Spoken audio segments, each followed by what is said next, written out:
The camera trembles against the roar of helicopter blades slicing through a crimson sunset.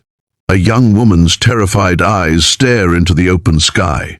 Her wrists bound tightly, her mouth gagged, wind whipping her hair as three laughing men stand over her.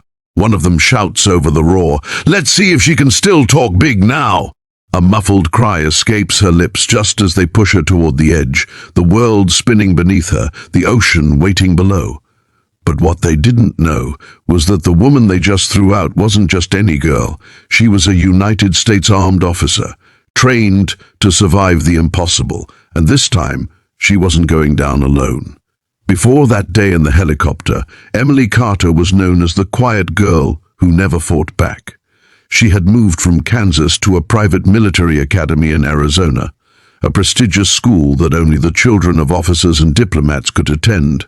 Her late father, a U.S. Marine, had once been a decorated hero, but after his death in combat, Emily and her mother had struggled to rebuild their lives. Emily was brilliant, fluent in strategy, top of her class in military theory, but she didn't fit in. The others, sons and daughters of generals, colonels, and millionaires, saw her as an outsider. Her clothes were plain, her accent wasn't polished. She didn't brag about her family connections because she didn't have any left. That's when they noticed her. The three who ruled the academy: Jason, the colonel's arrogant son; Dylan, a spoiled senator's nephew; and Liam, the loudmouth whose father owned the private helicopter company that supplied the school. They called her Farm Girl, Charity Case, and Cadet Nobody. Every day, they found new ways to humiliate her, hiding her gear, switching her reports, mocking her father's photo in her locker. Emily swallowed the pain. She focused on her dream, to graduate top of her class and honor her father's name. But one day, Jason went too far. During a physical training session, he tripped her on purpose. Emily fell hard, cutting her cheek on gravel. Laughter erupted from the group. "What kind of soldier can't even stand?" Jason taunted. That night, Emily sat alone by the academy lake, her father's dog tag clenched in her hand. Tears streamed down her face. "Dad, I wish you were here. You'd know what to do." The wind whispered through the trees, and for a moment she thought she heard his voice echo back in her heart, "You're stronger than they know." From that day, something in Emily changed. She started training harder than ever, waking before dawn, running 5 miles before classes, mastering survival drills others couldn't finish. Her instructors noticed. Colonel Ramirez, a tough veteran who had trained combat units in Afghanistan, pulled her aside one morning. "You've got fire, Carter," he said, "but you're hiding it. What's stopping you?" Emily looked up, her voice steady. "Nothing, sir. Not anymore." Weeks passed, and her silent determination began to outshine even Jason's arrogance.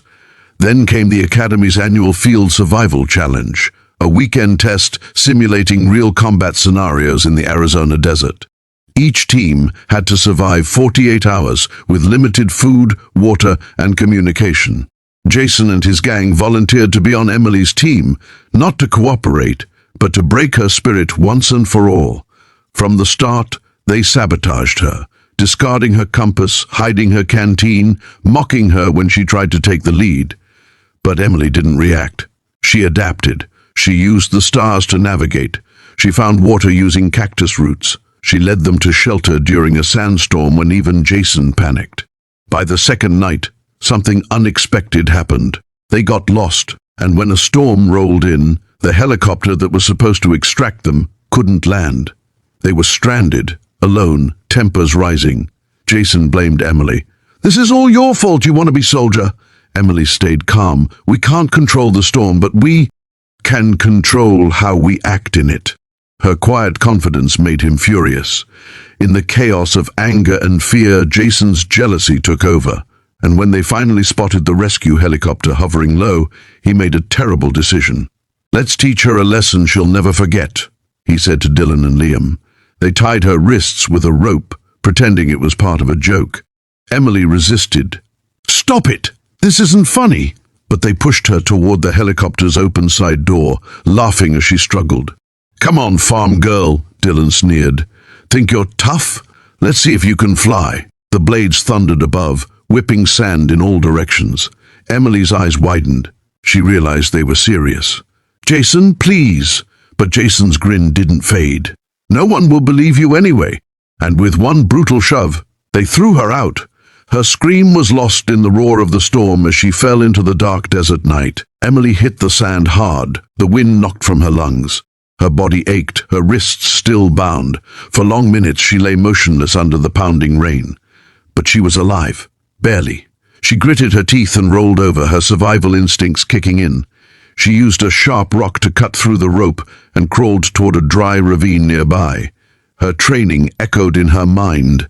Stay calm, assess, survive. Hours passed. The storm cleared. The helicopter was gone. But Emily wasn't just any girl anymore. She was the daughter of a Marine and a future officer in her own right. By sunrise, she had found her bearings using her father's old trick, watching the shadows. She scavenged what little she had, tracked her direction,